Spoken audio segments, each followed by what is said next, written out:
Sí, derecho a la ciudad se entiende como un principio en el cual todos los habitantes de una ciudad tienen derecho a influir en su planeación.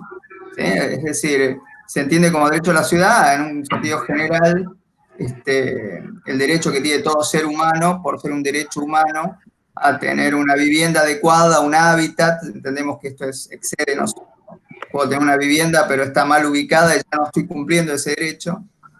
Pero no solo eso, sino los principales pensadores sostienen que realmente se cumple el derecho a la ciudad cuando la gente participa efectivamente en los planes para la solución de sus problemas de hábitat, ¿no? Así que a eso me refiero cuando hablo de derecho a la ciudad.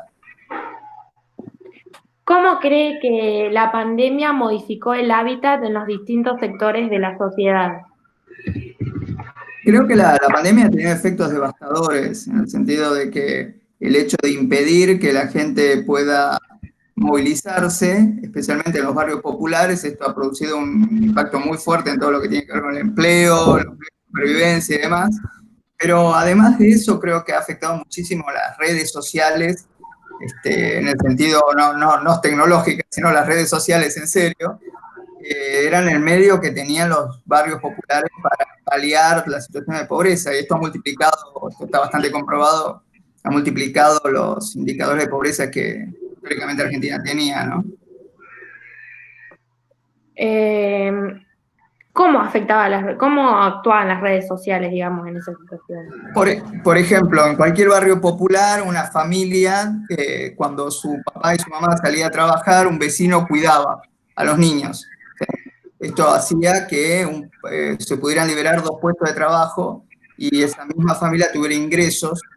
Hoy por hoy, primero no pueden salir a trabajar. Segundo, aun cuando pudieran hacer algún tipo de chango o actividad, no pueden dejar los niños con el vecino.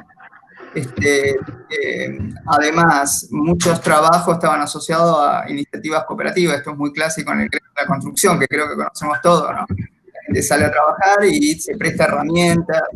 Todas estas redes de cooperación y de solidaridad han sido muy afectadas por el tema del COVID. La información que yo tengo por lo menos de los barrios es que hay muchísimo temor al contagio, hay mucha desconfianza entre propios vecinos que siempre han existido, pero con el COVID se han exacerbado muchísimo. Se ha tornado en mucho indicador de violencia intradoméstica, ¿no? Se empieza a ver mucho conflicto entre vecinos, y al interior de los propios hogares. Además ha disparado en una forma, no quisiera hablar de eso en profundidad porque no tengo los datos acá, pero todo el tema del alcoholismo, drogadicción, o sea, ha tenido efectos en salud y social muy fuertes, ¿no? ¿Cuál es su visión de una ciudad post pandemia? O sea, cuando termine todo, ¿qué visión tiene de lo que va a quedar? Yo creo que, no sé qué va a quedar, claro, pero sí sé lo que me gustaría que quede. Yo creo que la pandemia es tan disruptiva que está requiriendo políticas públicas distintas. Creo que la charla de hoy es una buena oportunidad para reflexionar colectivamente cómo deberían ser políticas públicas a la escala del problema. Creo que lo principal es explicar que estamos hablando de un problema muy grande que requiere un cambio drástico y ese cambio drástico implica, por un lado, una institucionalidad mayor, o sea, tratar de que tanto Estado como sociedad finalmente logremos generar las condiciones para que no sea solamente las soluciones informales las que terminan primando. Sabemos que las soluciones informales son terriblemente dañinas para los sectores populares, los más vulnerables son los que más sufren, ¿no? El hecho de que no haya ningún tipo de protección, el hecho de los alquileres, por ejemplo, el hecho de que no haya ningún tipo de cuidado respecto a las personas que ante el aumento de alquileres, aún en informalidad, terminan siendo expulsadas, esto termina siendo un dominó que afecta a toda la gobernabilidad, te termina afectando la salud, la economía, etcétera. Entonces, sí creo que hay que tener un acuerdo de cómo se cambian las políticas públicas y cómo se apunta a políticas públicas que sean superadoras a todo esto, ¿no? Bueno, yo por mi parte terminé, no sé si Vivi quiere agregar alguna otra pregunta. No te escuchamos, pero aparece como que estuvieras, que se puede.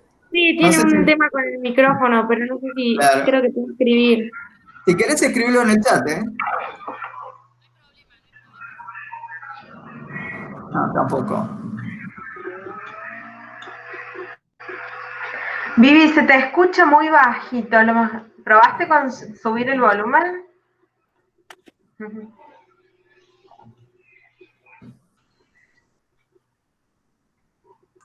Bueno, igual la tecnología nos tiene así. Nos tiene perdidos a todos. Porque no, Yo les agradezco. Yo les agradezco la invitación, Viviana.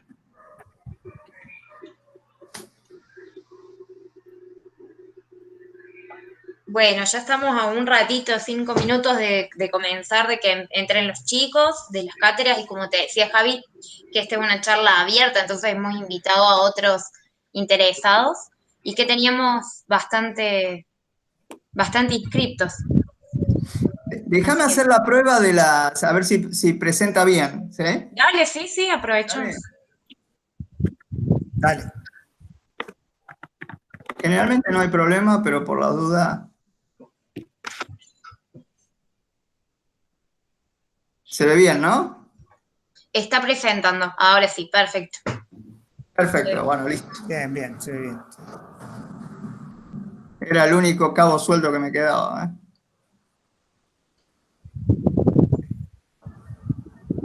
Bueno, genial.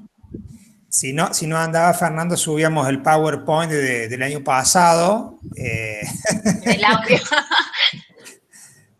Que eran tiempos felices, ¿no? Claro, y pensar que en ese momento era un tiempo feliz y no lo sabíamos. Sí, Qué cosa, ¿no? La inmediatez de la vida. Sí. Pensábamos que teníamos unos problemas gravísimos y no nada comparado a los actuales, ¿no? Tal cual. Es que nadie se lo venía a venir, yo creo que. ¿Estás dando, Fernando, clases en la UBA? No, este año, como te comentaba, me fui a México. Estoy dando clase en posgrado nada más. Estoy dando como toda una serie de módulos en posgrado. En grado di unas clases al principio, pero la verdad que se me hacía imposible, ¿viste? Se me superponían los horarios de México, de acá, estaba volviendo un poco loco, ¿viste? Bien. Contanos brevemente ese proyecto del tren, de qué trata. ¿Es un tren que recorre distintos puntos de México? Contanos un poquito de eso. ¿Tiene que ver algo con el vagón de la mujer, algo de eso, no? ¿O sí? No, no estrictamente. Mira, se llama el Tren Maya, es un el gobierno federal, ¿no? Son 1.500 kilómetros, de los cuales más o menos una serie de trenes viejos que en total suman unos 300 kilómetros, o sea, es hacer 1.200 kilómetros nuevos. El sur de México, viste que tiene como una patita así, que está el Golfo de México, se llama la península de Yucatán, ¿no? La península donde llegó Hernán Cortés, todas las historias, ¿no? De los piratas. Es la zona más subdesarrollada de México y tiene un montón de ciudades que hay solamente 2 metropolitanas, el resto son ciudades chicas y son ciudades que viven mucho del turismo. Un poco la iniciativa del gobierno federal fue, vamos a hacer un tren que enlace todo esto. Hoy, si vos me decís, la península de Yucatán es Cancún, como la gran capital que tiene millones de habitantes, donde van todos los turistas, y el resto súper pobre. Entonces, Cancún está como es Estados Unidos, Cancún, si vos vas. Entonces, la idea es decir, con un tren distribuimos los beneficios del turismo en toda la península. O sea, como idea no es mala. Entonces, la idea es construir ese tren, además crear una serie de asentamientos, ciudades nuevas en algunos casos, potenciar las que están, hacer toda la planeación, y tratar de resolver el problema del rezago social histórico, ¿no? Mirá. Ahora bien, AMLO, el presidente mexicano, que es como un equivalente a Alberto Fernández acá, es un tipo que tiene una gran popularidad en el sudeste, pero tiene una contra muy fuerte en Ciudad de México, en la capital, ¿no? Entonces, si vos googleás Tren Maya, te vas a encontrar versiones muy antagónicas entre los que te dicen que es un desastre, un ecocidio, o sea, tiene una presencia muy, muy fuerte por parte de las comunidades mayas, o sea, un apoyo de todo lo que son las comunidades originarias, pero una contra de todos los grupos más ambientalistas, más ortodoxos, que te dicen hoy van a matar a los jaguares, va a destruir la selva, etcétera, etcétera, etcétera.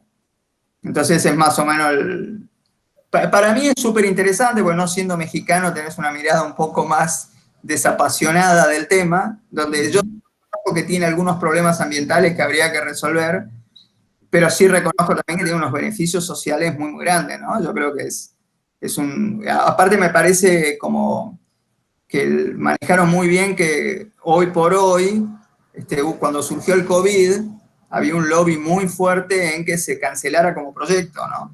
Ahora, cualquiera que sabe un poco de administración pública sabe que vos, una vez que un proyecto ya lo tenés licitado, no ganas nada con cancelarlo, no vas a comprar barbijo con los ahorros que te haces de cancelar una licitación que ya está.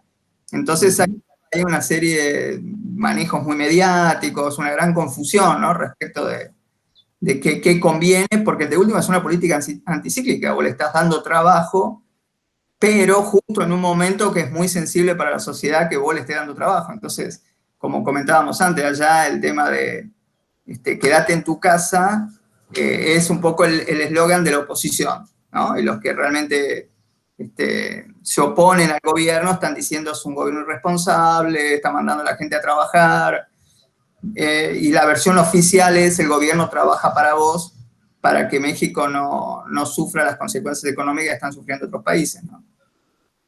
Ajá, ajá, muy interesante. Bueno, ya se van sumando diferentes estudiantes, diferentes participantes a la charla. Todavía no vamos a empezar, vamos a esperar un ratito más que se sigan sumando. Les vamos a ir pidiendo, los que se van sumando, que pongan bien completo su nombre y apellido para que después se puedan hacer los certificados de manera correcta.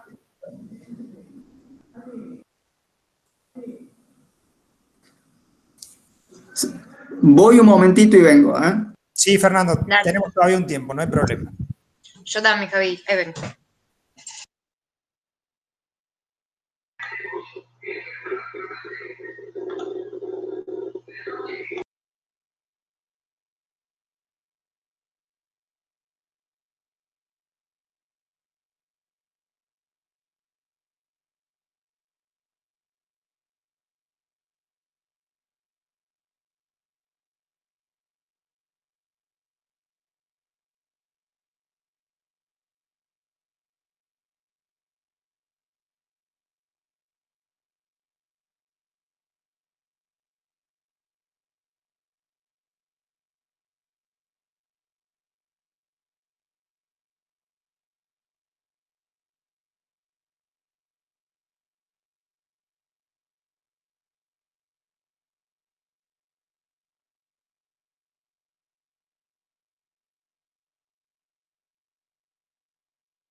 Vamos a ir esperando que se sumen algunos participantes más del listado de inscriptos que teníamos, que alcanzamos las 37 participantes inscriptos.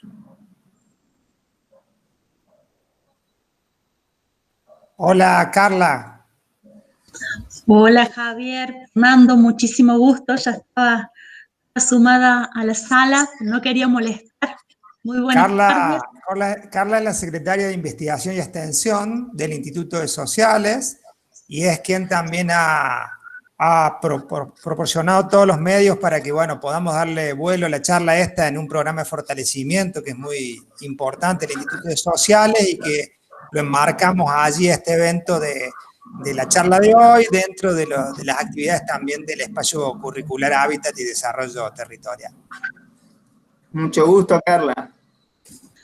Muchísimo gusto, Fernando, y muchísimas gracias porque Javier en realidad me contó lo compleja de su agenda y más que agradecido que haya podido hacer un huequito en la agenda para poder compartir con nosotros esta charla y estos aportes que sabemos por los significativos que son. Así que sin querer molestar y agradeciendo nuevamente, cuando digan, pueden dar inicio. Ya estamos en 5 minutos, generalmente se tienen unos 5 minutos de cortesía para esperar que se sumen.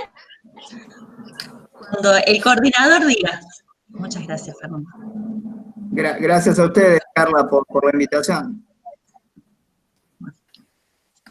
Bien, entonces, si les parece, vamos a darle un inicio en formalidad, digamos, a la charla. Primero vamos a poner una partecita informal. La partecita informal es que, como yo soy amigo de Fernando en Facebook, aproveché que Fernando subió hace poquito un video que hizo acá con nosotros en Villa María a partir de una entrevista que le hicimos en 2017, y él rememoraba esos 3 años después lo que había venido a contarnos en una charla muy interesante de un curso de posgrado que dio Fernando, que se denominó La Brújula. Hoy participan varios de los que hace 3 años cursaron ese módulo de posgrado. Y entonces yo aproveché ese momento para decirle, qué lindo, Fernando, que pudieras venir y darnos una charla. Sería un momento ideal, me dijo Fernando, en ese momento. Sería ideal, bueno, digo, listo, ya está, ya tenemos las condiciones. Así que con Carolina Nievas, que me acompaña en la asignatura Hábitat y Desarrollo Territorial, le compartimos la idea a nuestro equipo de estudiantes y enseguida por chat comenzamos en el diálogo con Fernando en programar esta charla y bueno, realmente la buena onda y la buena voluntad de Fernando para darnos todas las facilidades de poner el día, poner la hora, coordinar esto de manera muy rápida, muy ágil, y esto poder también pasarlo al instituto y a partir también de las gestiones de Carla, que esta charla que se denomina Gestión de Suelos Urbanos para la Promoción de Derechos Humanos del doctor Fernando Murillo pueda ser una realidad en el marco del programa de fortalecimiento a las ciencias sociales y además como una actividad propia y especial, podríamos decir, de la asignatura Hábitat y Desarrollo Territorial de la carrera Licenciatura en Desarrollo Local y Regional. Voy a permitir, Fernando, antes que puedas dar comienzo a tu presentación, decir algunas palabras acerca, bueno, del currículum, de la hoja de vida de Fernando. Fernando Murillo es doctor en arquitectura, es arquitecto, magíster, es profesor de posgrado de la Universidad de Buenos Aires, es consultor de organismos internacionales de las Naciones Unidas, ONU Habitat, PNUD, ACNUR, UNRWA, Banco Mundial y Banco Interamericano de Desarrollo.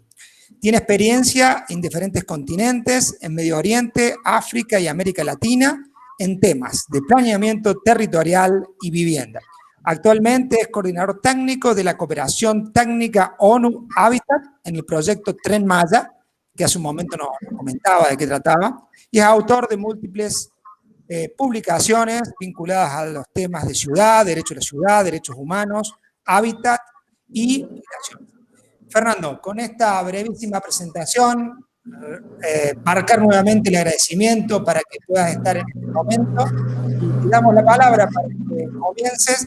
Va a hacer Fernando una presentación y cuando vos lo dispongas, Fernando, haremos un ida y vuelta con preguntas, con debate, como lo hayas programado. Adelante, Fernando, y gracias.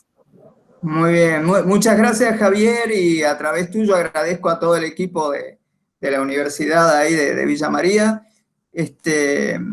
Para mí es un honor realmente estar una vez más al frente de este curso. Como bien decías, Javier, parece mentira, pero ya son 3 años desde que dimos ahí el curso de la brújula, así que con todo cariño y con todo gusto estamos nuevamente presentándonos. Quería contar brevemente un poco el tema que quiero desarrollar antes de desarrollarlo, y es justamente como hace 3 años estábamos hablando de la brújula, hablábamos del enfoque de derechos humanos, hablábamos del derecho a la ciudad.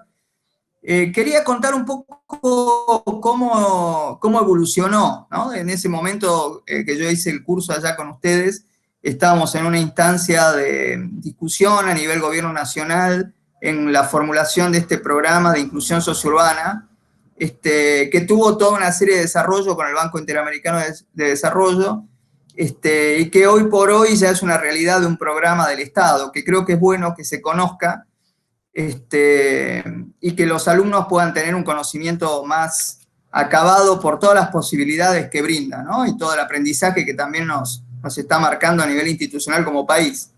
Entonces, si les parece bien, pasaría a presentar, como bien decía Javier, el título de la presentación que he escogido es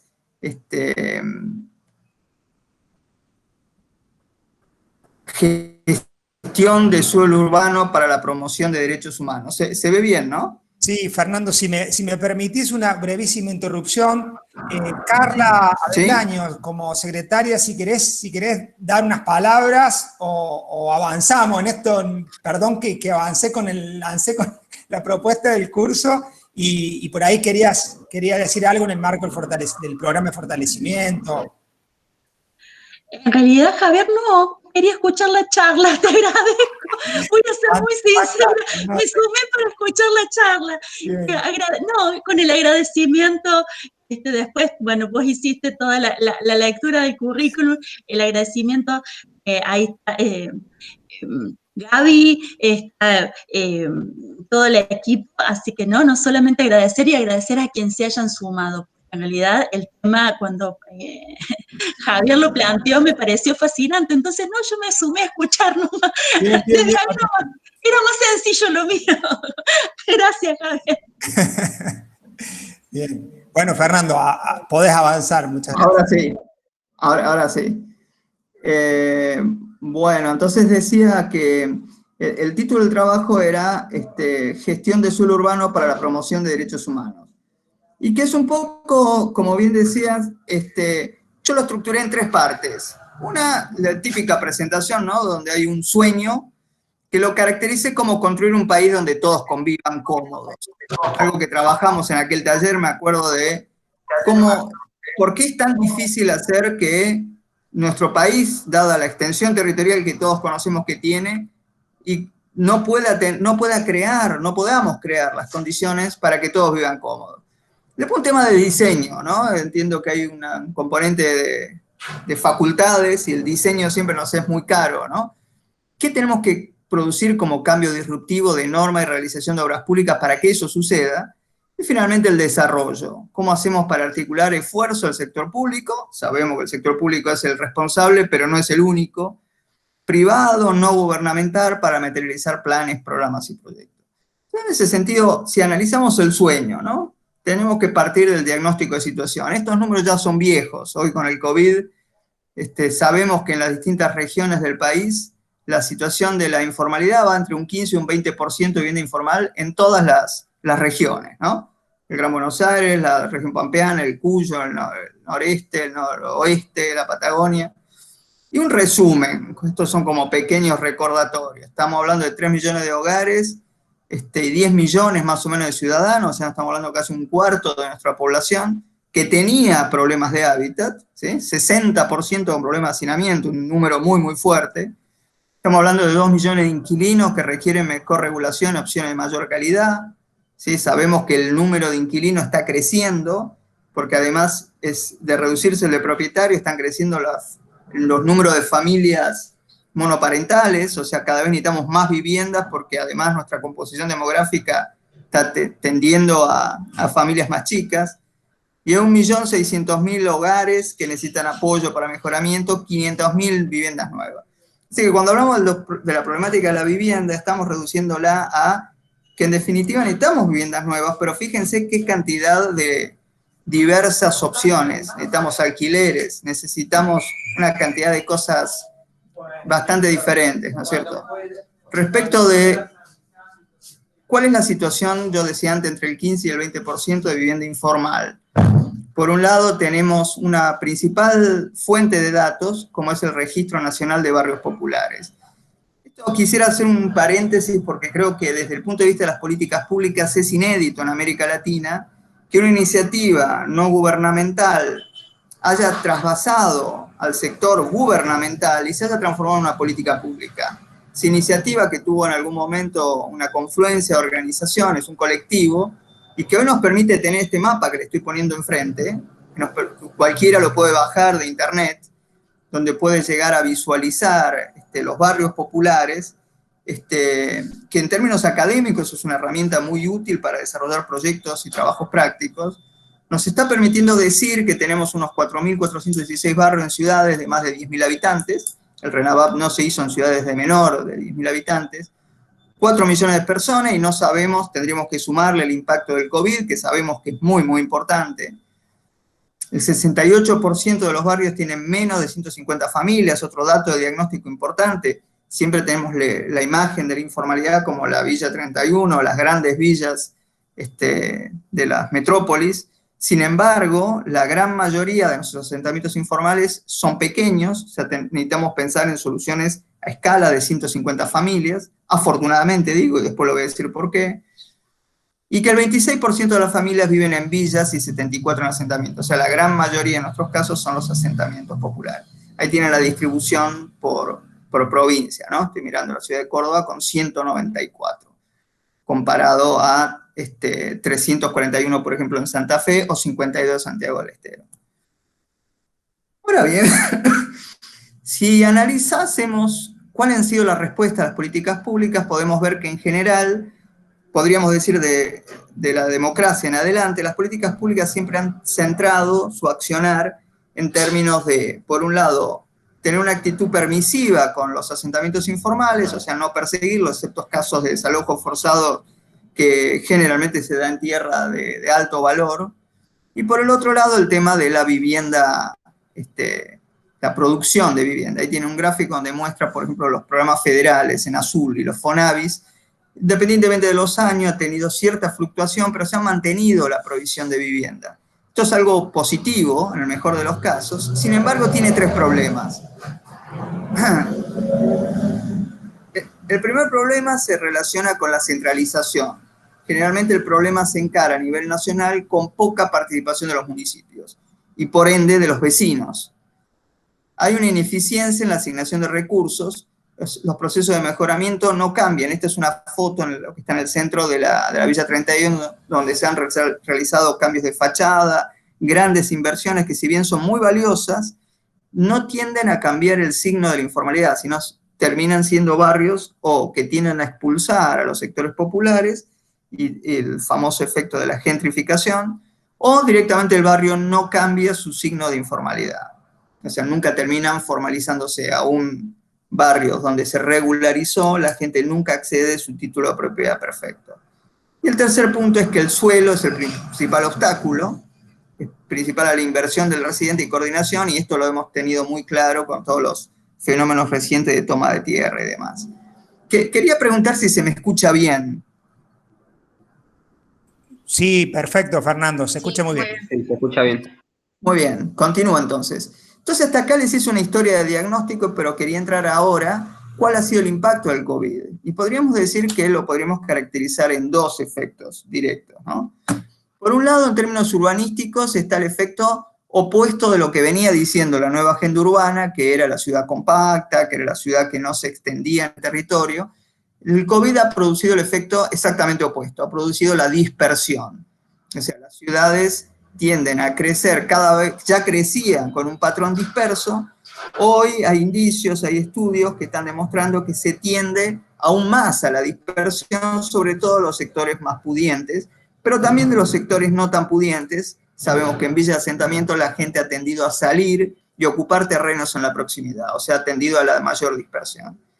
Y en términos edilicios, para hablar también, como hablamos de arquitectura, ha tendido a la introspección, o sea, las viviendas requieren más espacios porque la gente no solo vive, sino que también trabaja, y esto prácticamente duplica la demanda de espacio, ¿no? Este es un indicador sintético que hemos trabajado desde la universidad con una consultora que se llama Urbeos, que lo que hace es tratar con herramientas predictivas, tecnológicas. Fue utilizado para predecir cuáles serían las áreas de mayor vulnerabilidad en relación al COVID, ¿sí?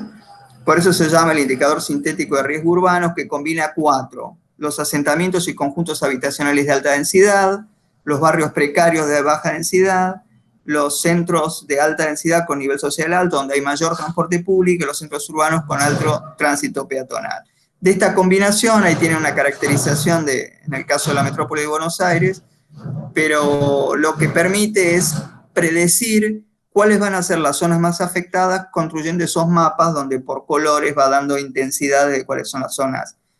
Evidentemente las zonas más afectadas son las más céntricas y notablemente los cordones metropolitanos, como pueden observar.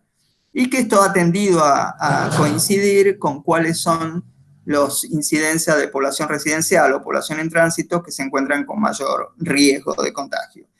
Es interesante porque este riesgo de contagio, en el caso de barrios populares, tienden a tener una correspondencia directa con las áreas donde se producen estos dos factores que yo hablaba antes: la dispersión por un lado, y los fenómenos tanto de toma de tierra como de desarrollos fuera de la ciudad, ¿no? Que han surgido varios, porque se está instalando la idea de que la pandemia, lejos de ser algo coyuntural, empieza a ser un efecto permanente, ¿no? Esperemos que no, pero hay una tendencia al respecto.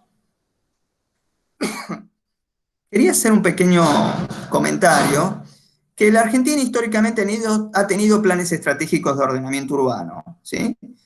De hecho, si miramos la estructura del sistema ferroviario, nos representa un modelo de país. El modelo de país estaba estructurado en torno a la Pampa, en torno a la vinculación con el norte principalmente.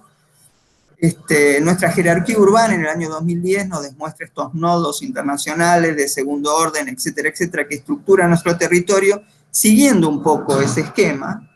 Y también tenemos, por efecto, digamos, de cambio climático y demás, un mapa de inundaciones y de otras cuestiones de cambio climático que hacen que nuestros barrios populares tengan en un 25% aproximadamente un nivel de riesgo que requeriría una relocalización completa. Es decir, que de nuestro 85% de barrios populares que requieren algún tipo de adecuación ambiental, porque como sabemos muy bien, tienden a ubicarse en zonas ambientalmente inestables o inundables o que tienen problemas de infraestructura, esto lleva a que aquel 25% que están en situación comprometida y requiere una relocalización completa, sea parte de este programa de inclusión suburbana del cual yo hacía alusión al principio. En ese sentido, casi resumiendo, podríamos decir que todo este diagnóstico nos lleva a pensar que lo que está faltando en términos políticos es una visión de largo plazo. Así como en algún momento había una visión desarrollista a partir del ferrocarril, con una gestión del territorio con coordinación y gobernabilidad, hoy yo interpreto que hay un rol de la academia en la creación de modelos. Esa generación del 80 y posteriormente los gobiernos que tuvieron algún tipo de visión desarrollista, hoy, frente al cambio climático, frente a la emergencia sanitaria, frente a una cantidad de elementos que nos están hablando de una bisagra, de un cambio en la historia, es absolutamente indispensable que la academia comience a repensar su modelo de desarrollo territorial en su región, y ahí es donde creo que la universidad de ustedes tienen una responsabilidad y los quiero invitar a pensar en ese sentido.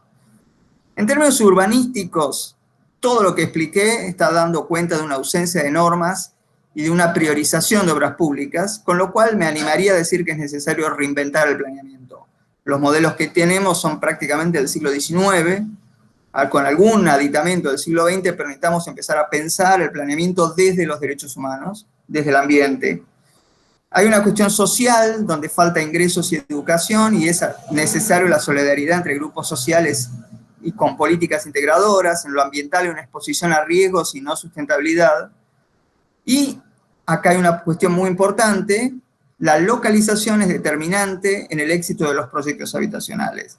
Como decíamos antes, ese 25% que está mal localizado y que requiere una relocalización de barrios, nos invita a pensar en cómo deberíamos decidir localizaciones óptimas, justamente para que la inversión pública pueda pergeñar proyectos habitacionales exitosos. Una localización errática, una localización inadecuada, está permanentemente llevando a una relocalización, produciendo un enorme daño a la población. En términos económicos, falta financiamiento sostenido en el tiempo, es necesario inventar mecanismos innovadores y creíbles. Y en términos de salud, hay una ausencia de sistema de atención y prevención, y es necesario que los índices de salud pública sean el fundamento de derechos humanos. Entonces, dicho en dos palabras, si hablamos de diseño, el programa de integración sociourbano es una propuesta de abordaje multiescalar. Plantea una visión nacional con foco en atender prioridades, una estrategia provincial con foco en estrategia de desarrollo. Si entendemos que es a nivel del territorio de la provincia donde están las oportunidades de generación de ingreso y de empleo, sobre todo para sostener una política en el tiempo. Pero está en la acción municipal el foco de la inclusión urbana, o sea, son los municipios los que tienen la capacidad, tanto normativa y el mandato, para generar normatividad y obras públicas que realmente integren y realmente logren que las ciudades se empiecen a ser armónicas.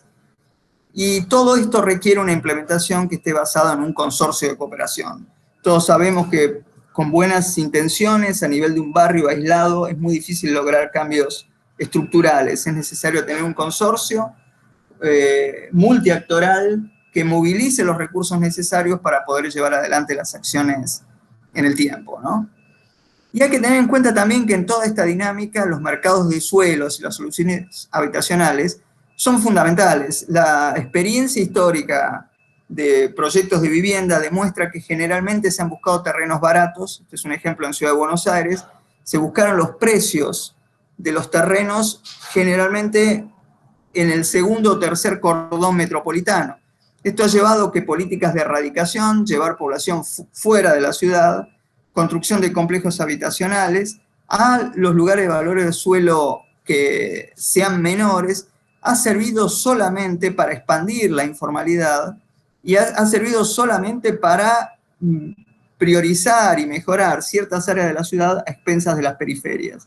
Esto es algo que es muy importante trabajar porque hoy por hoy las extremas periferias son las áreas de mayor vulnerabilidad social y es donde es muy importante desde el punto de vista urbanístico tener estrategias integrales, no solo para mejorar condiciones de hábitat mejores, sino para generar condiciones de empleos que permitan sostener esas mejoras en el hábitat.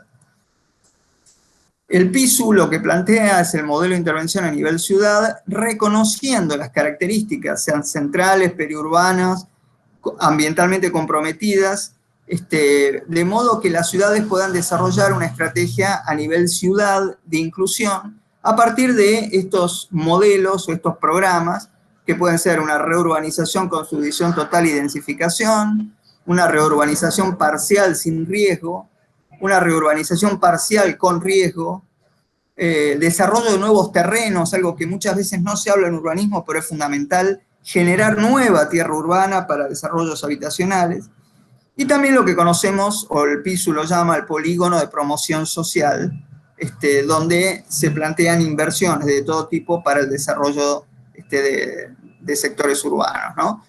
Tiene un esquema conceptual, que se define una zona, que es un distrito de promoción y desarrollo social, con una distancia X en el cual tantos terrenos privados como públicos son puestos en un fideicomiso para que ese fideicomiso atraiga los recursos necesarios para el desarrollo inmobiliario de la zona. La palabra muchas veces desarrollo inmobiliario ha sido entendida como puramente negocios, pero acá lo que quiero destacar es que estos fideicomisos, cuando tienen un nivel de participación social importante, comienzan a dar algún tipo de garantía a vecinos y a autoridades de que el proceso se oriente hacia la solución y no hacia un interés sectorial, ¿no? El PISU tiene como 3 pilares: el plan urbano, esta visión de la ciudad; el pacto barrial, ese pacto, ese acuerdo al interior de un barrio donde los vecinos se comprometen con sus autoridades respecto a las acciones que se van a llevar a cabo; y finalmente este suelo y fideicomiso financiero, que es el modo de generar los recursos para que todos estos ciclos ocurran efectivamente. No me quiero expandir mucho y termino ya esta última parte donde habla del desarrollo, ¿no? El esquema operativo. Este fideicomiso tiene un apalancamiento a nivel nacional y a nivel de los gobiernos de provincia, y de ahí permea a través de esta obligatoriedad de revisión de códigos de ordenamiento territorial y regulaciones en municipios diferentes, donde se les obliga a esos municipios, si quieren ser beneficiarios de inversiones públicas, por un lado, de una base de terrenos públicos y privados dentro del distrito que puedan ofertar; por el otro lado, tener acordado con los propietarios de los terrenos, las empresas privadas y sobre todo las cooperativas de vecinos, es un estímulo a que los vecinos se autoorganicen y sean parte, con especificaciones de proyectos, construcción y ampliación de viviendas, ¿no? Y ahí entra un poco lo que yo les comenté en el curso anterior de la brújula, recordando que la brújula era este instrumento que nos permitía justamente la autoorganización comunitaria. Acá ya no es impuesto, es hecho por propios vecinos, así lo sienten, y porque es un medio para su propia solución. O sea, algo que estamos convencidos filosóficamente es que no hay solución posible si solo es el Estado el que actúa o solo el privado en forma aislada.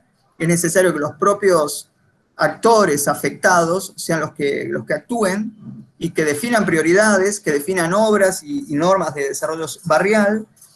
El Migraplan, en el sentido de identificar organización y corredores de migrantes, hay una cuestión puntual de cómo se desplaza la población dentro del propio país, de modo de generar condiciones demográficas adecuadas en función del empleo y no al revés. Y el Participlan como esa instancia formal de pacto entre vecinos y municipios para implementar planes. Quiere decir que toda esta metodología, esta visión y este aporte al programa de inclusión sociourbana tiene como fundamentos, por un lado, la confianza y la garantía.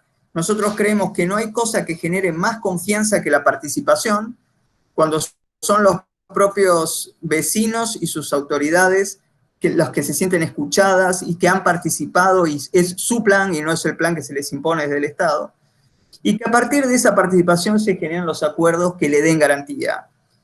Y por el otro lado, esta confianza y garantía redunda, como lo hemos podido verificar en muchos de los barrios en los cuales se ha intervenido, en un estímulo a la inversión. Es notable cómo apenas se formula aún documentos borradores de planes, pero que están refrendados por la articulación con los gobiernos locales y los gobiernos provinciales, inmediatamente la gente comienza a invertir en construcciones permanentes. Esto es un indicador muy notable del estímulo a la inversión que significan todos estos procesos. Y yo personalmente pienso que estos dos puntos, la confianza y la garantía, y los estímulos a la inversión, son las claves para revertir todos los procesos de informalidad. Esto no lo voy a contar, pero les dejo ahí el link para los que quieran. Durante este año, a partir de la brújula, hicimos una serie de ejercicios con municipios donde detectamos 10 estrategias que deberían incurrir para manejar el tema del COVID. Acá están señaladas en forma de decálogo, pero han sido muy útil para que los municipios, aplicando la brújula, ya no a nivel presencial, como se las conté hace 3 años, sino a nivel distancia, a través de medios tecnológicos, pudiesen reorganizar las redes existentes para llevar adelante el manejo de la pandemia en un marco de derechos. A partir de uno de estos ejercicios se trabajó con el municipio de Luján, y se llevó adelante una estrategia de atención y prevención en una serie de barrios, en 8 barrios puntualmente, donde haciendo la brújula se seleccionaban esos barrios y se comenzaba a trabajar primero en un diagnóstico, después en un plan de acción expeditivo, que llevó también a la adquisición de suelo urbano, suelo urbanizable, que se está construyendo infraestructura ahora, para lograr relocalizaciones voluntarias. Este modelo comparó cuál es la situación con COVID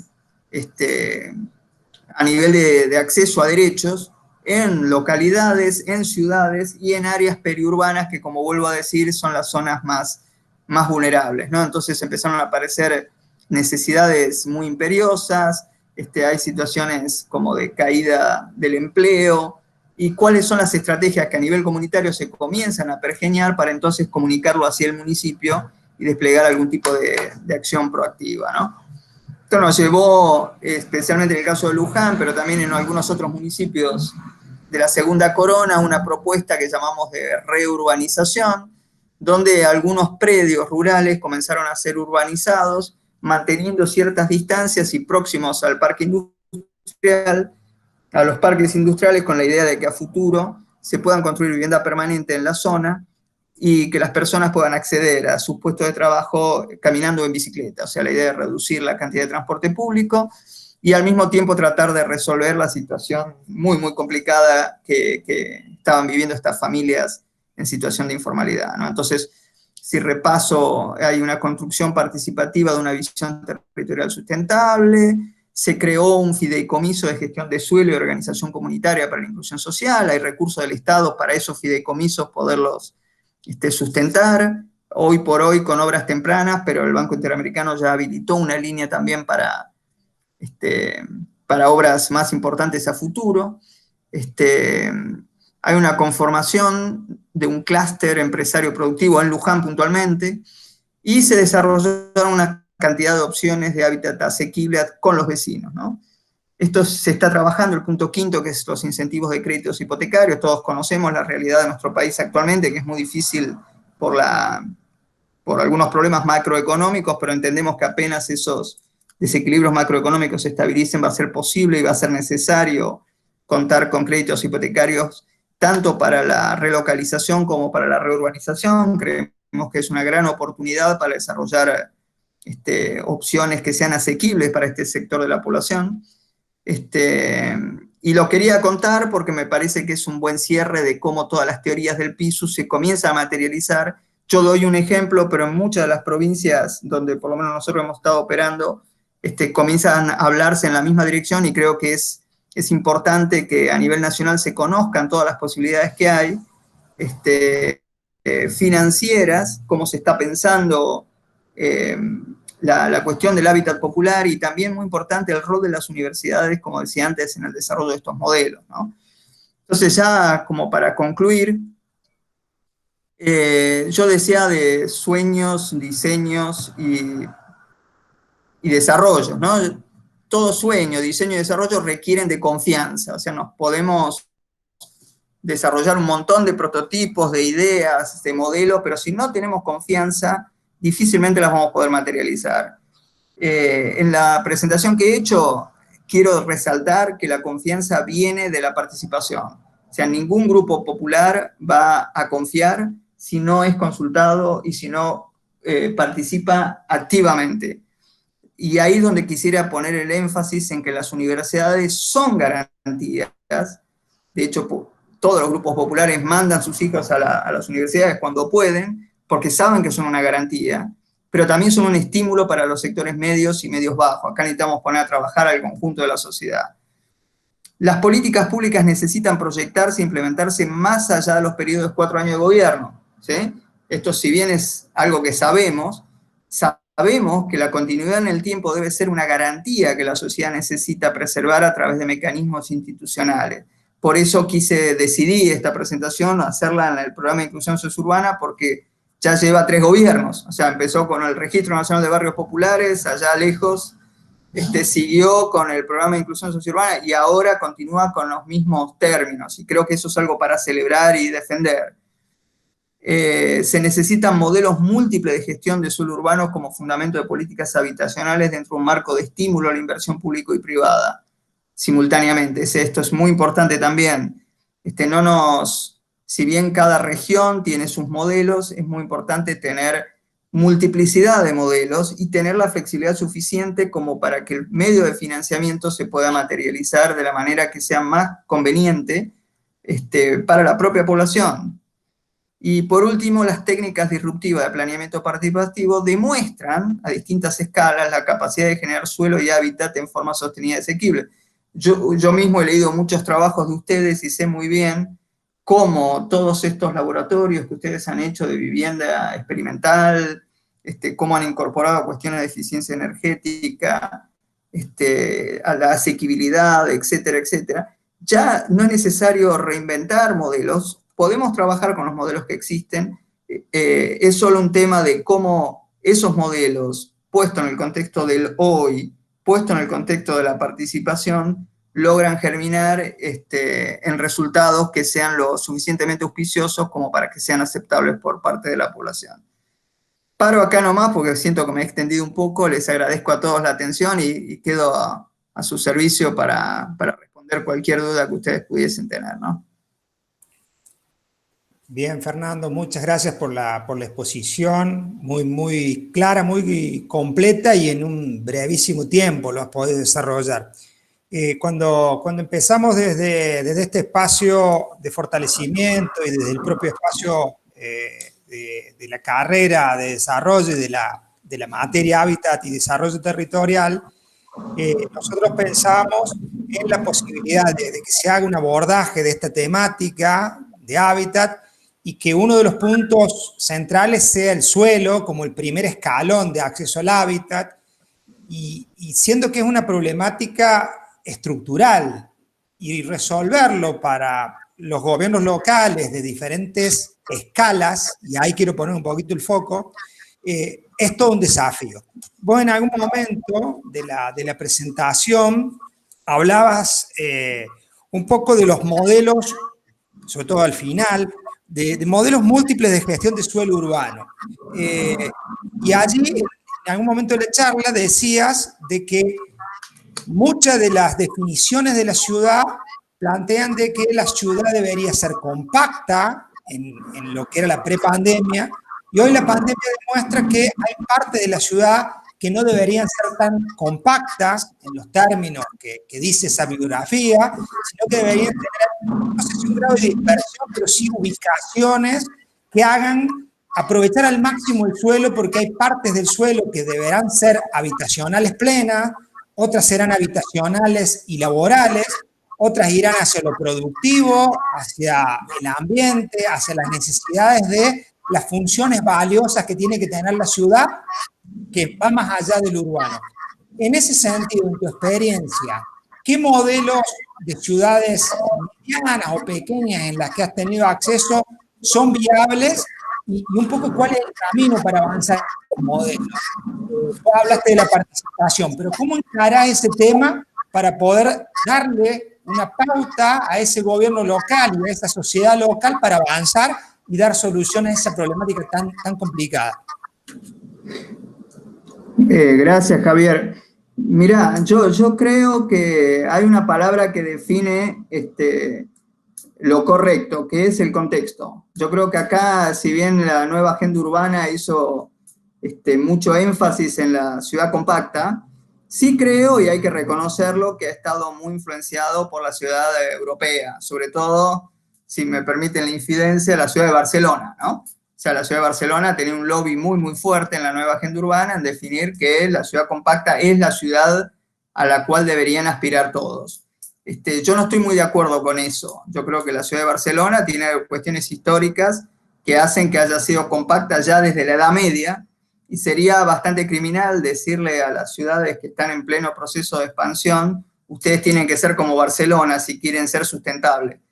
Yo creo que lo que termina mandando es, como decía al principio, es el contexto y la cultura. Por ejemplo, una ciudad en la cual, voy a hacer referencia a mi última incursión, Por ejemplo, en México hay un debate muy fuerte sobre las ciudades del sudeste. Las ciudades del sudeste son ciudades que históricamente son mayas, ¿no? Entonces, los mayas tienen una cultura muy parecida a nuestros pueblos de toda América, a la dispersión, ¿no? Sabemos que los pueblos de América en general no eran pueblos que tendían a la grande aglomeración, excepto los incas, que tenían, inclusive los incas tenían todo este sistema de distribución territorial, pero sería hoy por hoy a las ciudades del sudeste mexicano decirles ustedes tienen que ser compactos, no va con la propia cultura de la gente que tiende a ser dispersos. Ahora, es cierto que la dispersión tiene un costo de infraestructura muy alto y tiene también un costo ambiental, ¿no? Pues estamos ocupando más territorio. Yo creo que todo tiende a un equilibrio. O sea, en la Argentina pienso que tenemos un problema muy fuerte de que nuestras ciudades tienden a la expansión, pero yo creo que tienden a la expansión no tanto por una cuestión cultural, sino porque siempre se busca el terreno más barato y la gente buscando el verde va al terreno más barato y esto es lo que nos lleva a la mayor dispersión. En ese sentido, vuelvo al origen de la presentación. Creo que si yo tuviera que aconsejarle a un gobierno local, lo primero que le aconsejaría es tener un buen catastro, ¿sí? O sea, tener bien normado el suelo. Segundo, tener una buena política de suelos en el cual asegures que haya un banco de tierra para aquellos que quieren hacerse de un lote. Generalo vos mismo si no lo tenés. Existen muchos mecanismos normativos y financieros, inclusive, donde los municipios pueden generar banco de tierra para justamente lograr ese objetivo de tener una mayor compacidad, pero que a la vez una mayor funcionalidad. Sabemos que una ciudad, el sprawling, no es efectivo, genera mayor costo de transporte, genera problemas de energía, genera un montón de cuestiones. Acá el tema es cómo se genera un modelo productivo de suelo, tratando de retener a las personas con una solución de hábitat digno, sin que esto lleve a una explosión como suele suceder en la mayoría de nuestras ciudades.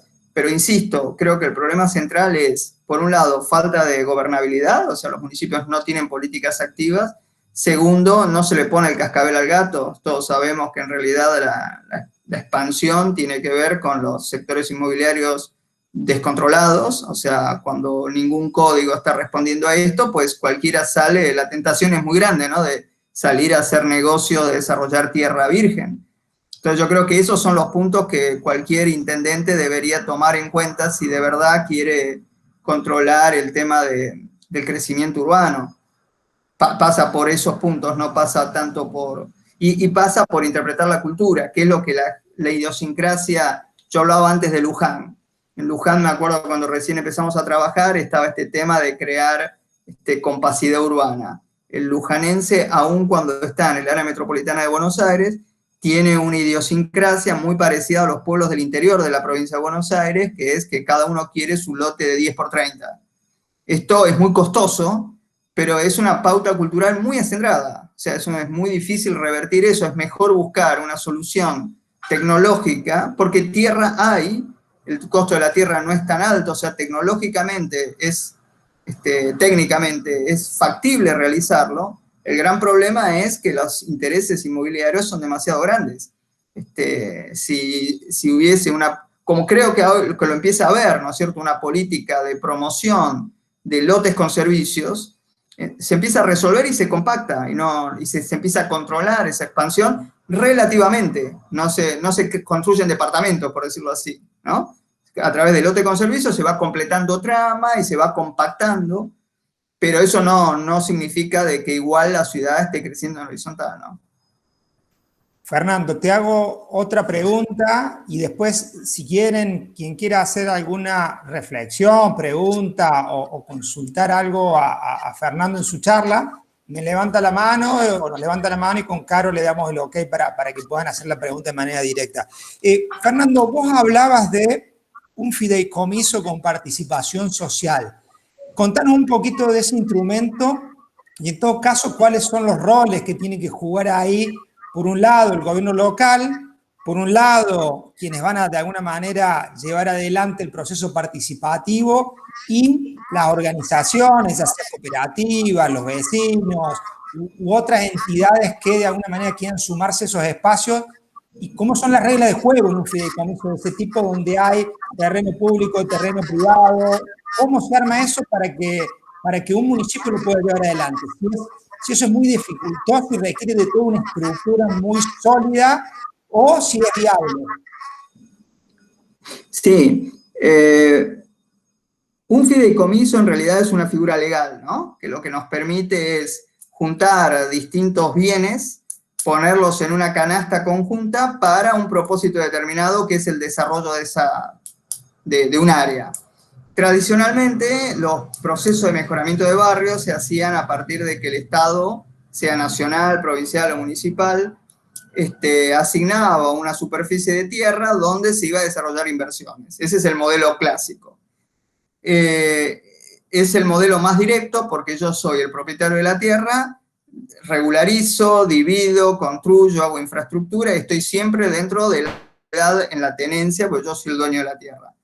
Hasta ahí, digamos, estas son las ventajas del modelo clásico. Ahora, ¿cuál es el gran problema de ese modelo? Que a medida que yo comienzo a invertir en ese barrio, automáticamente el valor del terreno empieza a incrementarse. Y como yo lo último que hago es darle la tenencia al propietario, cuando yo cumplo, digamos, termino en 5 o 10 años, es muy probable que esa zona, si yo invertí mucho, el terreno tienda, o sea, el valor inmobiliario en general tiende a aumentarse y el vecino que era pobre y a lo largo de este proceso no pasó nada para que empiece a tener mejores condiciones, va a tener, por un lado, la opción, o si se queda y regulariza, va a tener que comenzar a pagar impuestos, a tener un montón de cuestiones a nivel individual, que la experiencia dice que en general los vecinos terminan yéndose, vendiendo en el mejor de los casos, y ese es el famoso ciclo de la gentrificación, ¿no? O sea, la gran crítica que se ha hecho a ese tipo de política. Ahora, en términos más modernos, lo que se comienza a ver es, así como tenés ese terreno, como no es solamente el terreno del asentamiento de la villa, sino que es todo el perímetro, pues si vos mirás de la villa al frente, no es muy diferente, y las condiciones, digamos, de mejoramiento o de desvalía, ¿no? O sea, de desmejora en general, ¿por qué no apuntar a un sector más amplio donde vos estás colocando el terreno del Estado nacional o provincial? Los terrenos privados que están alrededor, que también hoy están en una situación de poco valor, ¿no? Que si un propietario privado dijera, bueno, mirá, yo tengo mi terreno al lado de la villa, hoy no lo puedo vender, pero sí lo puedo colocar en este fideicomiso, de modo que si se invierte en mi terreno, yo soy parte del fideicomiso y soy como un socio y obtengo una ganancia equivalente a la mejora que se hace en mi terreno, sin poner un centavo, ¿sí? Hoy sabemos que el Estado muchas veces es muy difícil para hacer programas de mejoramiento de barrios. Si yo tengo que relocalizar gente, ¿a dónde la llevo? ¿No? Si yo tengo disponibilidad de terrenos próximos, puedo mover esa gente a esos terrenos próximos, puedo generar mejoras en ese barrio y puedo empezar a urbanizar no solo con una lógica de mejoramiento de villas, sino de barrios nuevos. Esto es lo que se empezó a hacer con el programa de inclusión sociourbana. Se tomaron algunas provincias como Corrientes, otra cosa en Neuquén, y se empezó a experimentar con polígonos ampliados donde todos los propietarios de los terrenos públicos y privados pasan a ser parte de un fideicomiso. Ese fideicomiso lo gestiona el programa a nivel nacional, de modo que tenga todas las garantías legales, que no sea una cosa que solamente hace el municipio. El municipio obviamente está involucrado también con todos los temas de participación pública y es el que le está poniendo la cara a los vecinos, ¿no es cierto? Es un nuevo abordaje, está muy inspirado, digamos, en todo lo que se vino haciendo en Brasil con toda la cuestión esta de los programas Favela Barrio y demás, que inclusive ahí entraron con todo, ustedes lo deben conocer, los CEPAC, que es inclusive estos fideicomisos, hacerlos cotizar en bolsa. Acá todavía no se ha hecho, pero está propuesto. La gestión anterior, la de Macri, ellos querían hacerlo cotizar en bolsa porque se entiende que podría ser podría disparar negocios inmobiliarios que inyectarían una cantidad de plata para todo este sector que serían muy importantes, pero todavía en la Argentina no está decidido, ¿no? Yo, Fernando, te quiero aprovechar, bueno, y mientras tanto, chicos de la cátedra también, nos gustaría que hagan alguna reflexión de lo que veníamos viendo y trabajando. También los voy a invitar a que cuando hagan reflexión, perdón, mi perro, prendan la cámara, ¿no? Fernando, yo quisiera consultarte y preguntarte o que nos cuentes en esto que vos mencionaste en un principio, la importancia de la participación, tanto a la hora de decidir los programas y demás, que nos cuentes alguna experiencia de eso, sobre todo ligado, bueno, a esto que antes de que entraran los chicos mencionamos el derecho a la ciudad y que no puede ser efectivo si no hablamos de una participación activa, ¿no? Entonces, bueno, por ahí quisiera que les cuentes a todos un poco de las experiencias que has tenido y qué nos trae de aprendizajes y sobre todo en qué etapas vos has notado que es más fuerte la participación, porque generalmente venimos como de un vicio de que la participación es solamente en algunos espacios, entonces por ahí, por ese lado. Bueno, muchas gracias, Caro, por tu pregunta. Yo creo que la participación tiene distintos niveles. Es deseable que la participación esté desde el origen. Creo que es bastante malo participar a la población cuando ya se tiene una idea preconcebida de lo que se quiere hacer.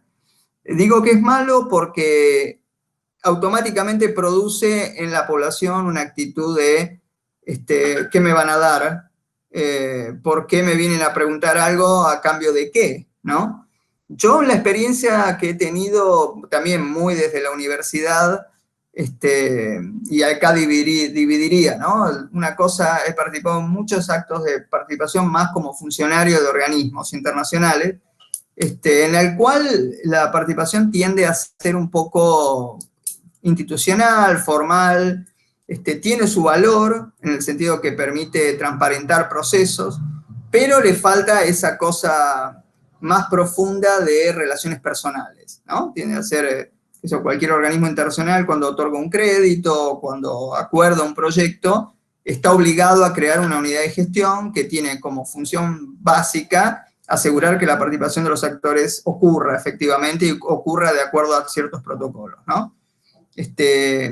Para mí eso siempre es muy útil porque cualquier funcionario puede pensar que todo el mundo está de acuerdo, pero es cuestión que vos hagas una participación bien hecha para que salten todos los problemas, ¿no? La otra dimensión, que es la que digo más humana y la más universitaria, y la que a lo mejor es más interesante para ustedes, es cuando realmente cualquier diseño de política o de planes se estructura de una manera. Yo tengo muy presente con algunas provincias donde hay más estado, como Salta, Jujuy, Catamarca, bueno, mismo hace poco también con Rosario, ni hablar Buenos Aires, y hablo Buenos Aires extendida, ¿no? La metrópoli de Buenos Aires, que cuando un municipio decide llevar adelante un proceso estructurado y sostenido, y esto quisiera remarcar, ¿no? Muchas veces la participación para ser efectiva necesita ser sistemática, si no es sistemática no es seria, y necesita sostenerse en el tiempo, cosa que sabemos que a nadie le gusta porque es costosa, pero ahí entra un poco también el desafío académico de cómo se puede llevar a procesos participativos en forma efectiva y en forma, no me animaría a decir rápida, pero sí expeditiva, ¿no? Que no es necesario sesiones interminables, sino ir al grano directamente. ¿Qué es lo que a la gente le interesa hablar? Bueno, la gente quiere saber en qué se están resolviendo sus prioridades, con lo cual hay que conocer las prioridades de la gente, y ¿es la mejor manera de resolverlo o no hay otra manera? Y la experiencia mía, por lo menos, es, yo mencionaba Salta recién, nosotros hicimos un par de ejercicios con el municipio de Salta, en el cual era muy interesante que las primeras sesiones la gente participaba en una forma así muy, bueno, a ver, vamos a ver qué pasa y demás, hasta que entendían que había una agenda y que esa agenda no provenía del municipio, que había sido hecha por alguien por fuera, ¿no? Generalmente los ciudadanos no creen en sus propios municipios, es un problema casi cultural también que tenemos, ¿no? Cuando los vecinos entendían que había una agenda preparada por fuera del propio municipio, se generaba un clima de mucha confianza y un clima de mucha productividad. Y créanme que el diseño de los programas cambiaba radicalmente. Y ahí es donde yo lo veo para toda la gente universitaria, es un ámbito de aprendizaje excelente. O sea, es un ámbito en el cual las personas aprenden muchísimo justamente del intercambio positivo con sus conciudadanos, ¿no? Y donde un alumno se inmersa, yo siempre lo uso como pasantía, pero los alumnos entran naturalmente en procesos altamente complejos y se pescan en una sesión, ¿no? Entonces, sí creo que la participación es efectiva, cuando es efectiva resuelve muchísimos problemas, y también simplifica procesos que muchas veces por lo político terminan siendo muy complejos, muy contradictorios, como que no se entiende. Ahora, sí es cierto, para decirlo con todas las letras, que a nadie le gusta la participación, ¿no? El intendente más virtuoso que diga, sí, yo quiero hablar con la gente, la realidad es que políticamente complica mucho y hay que tener mucha capacidad para llevar adelante estos procesos sostenidos que mencionaba antes, ¿no? Yo no espero que sea el propio municipio el que desesperadamente quiera salir a hacer la participación de la gente, aunque sería deseable, pero sí creo que la sociedad debería organizarse para demandar formas de participación que sean adecuadas a sus necesidades, ¿no? Creo que también hay un poco de pereza por parte de la sociedad, de querer todo resuelto, no quiero ni enterarme, y no me hagan perder el tiempo, lo cual es entendible para los sectores sociales más bajos, porque es cierto que una situación de alta vulnerabilidad social no es deseable que participen, porque no tienen ni el tiempo ni la capacidad como para invertir en soluciones, al contrario, son personas que necesitan soluciones de... Este ejemplo que yo comentaba antes de Salta es cuando se hace la selección de quiénes son los que participan, es muy importante no apuntar a los sectores más vulnerables porque ellos no están en condiciones de participar y no es aconsejable que ellos estén sometidos a procesos largos, tediosos, que terminan irritando mucho, ¿no? Hay que saber elegir muy bien los líderes, los sectores bajos, medios bajos, y sobre todo una cadena social que esté traccionando unos con otros, ¿no?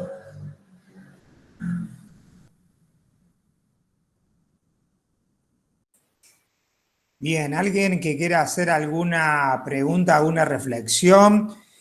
Tenemos, Fernando, participantes de las carreras de desarrollo, trabajo social, ciencia política, ambiente, arquitectura, contador público, abogacía, trabajo social, diseño.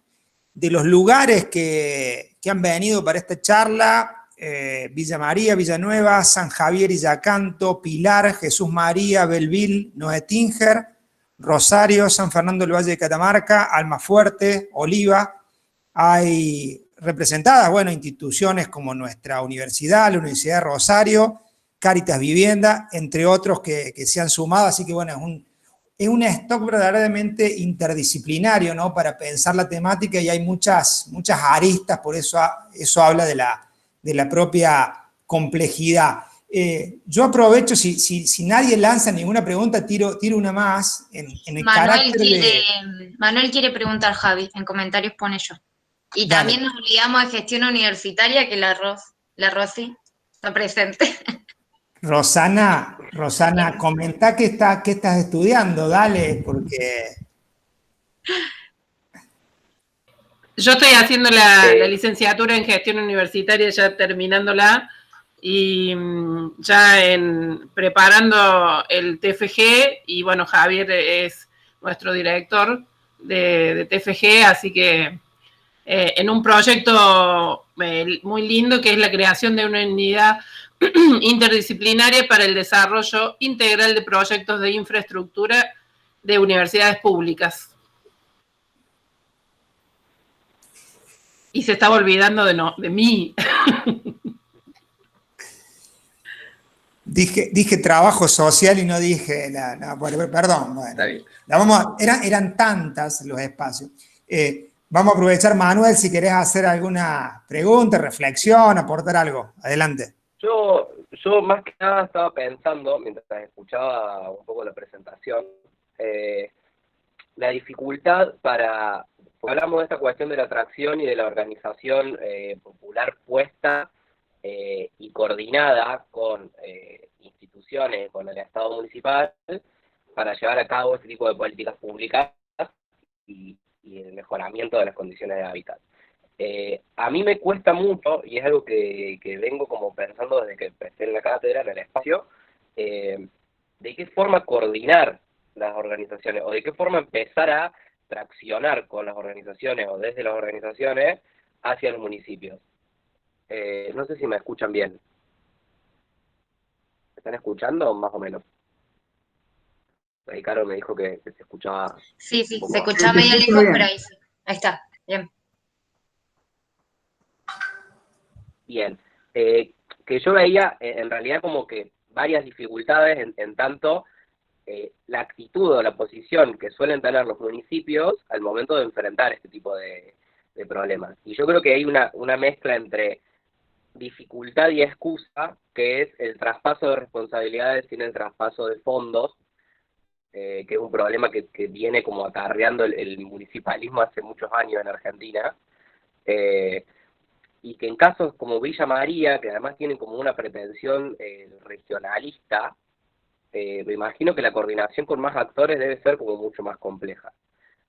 ¿Hay algún punto particular donde se puede empezar a hacer cuña? ¿Hay algo algún concepto o una ordenanza o algo que uno podría empezar a pensar desde abajo para movilizar esas fuerzas sociales?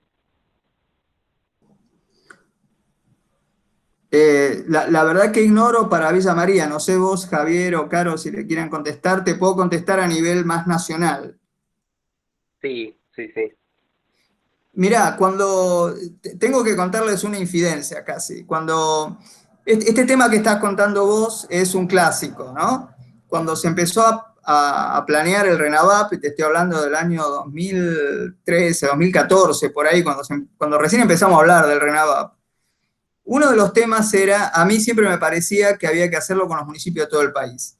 El colectivo de organizaciones, las orgas, como se les llama ahora, que llevó adelante el RENAVAP, pensaba que si se les daba a los municipios, el RENAVAP se iba a hacer mal, porque los propios municipios no conocen los barrios populares y si los conocen, no los reconocen. ¿Sí? Vos habrás escuchado el mismo tipo de debate que yo. Entonces, en ese momento, se optó por decir, pues vamos adelante y se hace el RENAVAP porque no se sabía que después iba a terminar en una política nacional, ¿no? De hecho, hasta hoy muchas provincias te ignoran el RENAVAP porque dicen, no, fue mal hecho, lo hicieron voluntarios, no lo hicieron los técnicos ni de la provincia ni de los municipios. Cosa que en parte también yo reconozco que es cierto, en muchas provincias tiene problemas justamente por este carácter voluntario que tuvo la recogida y levantamiento del dato.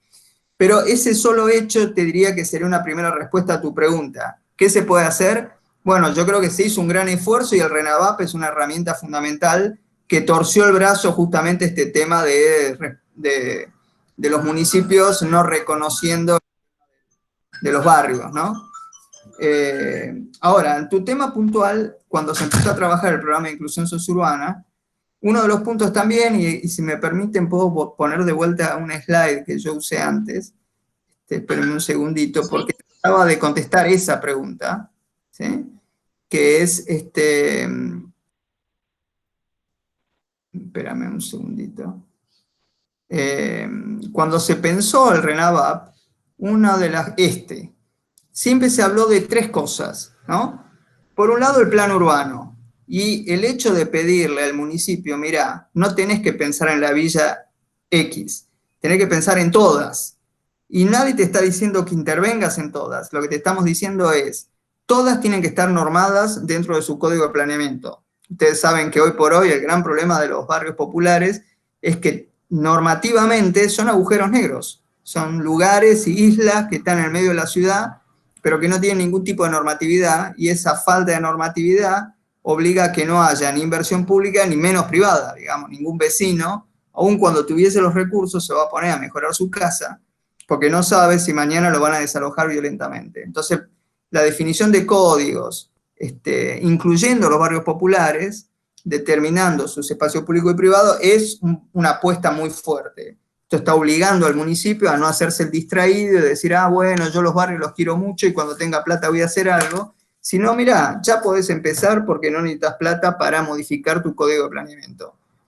Para nosotros es una jugada estratégica en pro de la inclusión sociourbana. Pero no solo con eso, sino que la segunda cuestión es el acuerdo intrabarrial. ¿Sí? Nosotros entendemos este tema de la participación, donde no se deberían hacer obras públicas ni privadas si no hay un acuerdo. Y ese acuerdo lo llamamos pacto, o sea, que sea un documento legal, inclusive en el RENAVAP, en el PISU se especifica, donde el intendente tiene que firmar con el que sea el presidente del barrio o las autoridades de ese barrio, donde existe un acuerdo implícito y explícito, o sea, escrito, respecto de cuáles van a ser las obras, por qué se hacen las obras, cuál va a ser la normatividad del barrio, y esto está refrendado. Además había una cuestión puntual, que quiénes van a hacer las obras, cuál es el porcentaje.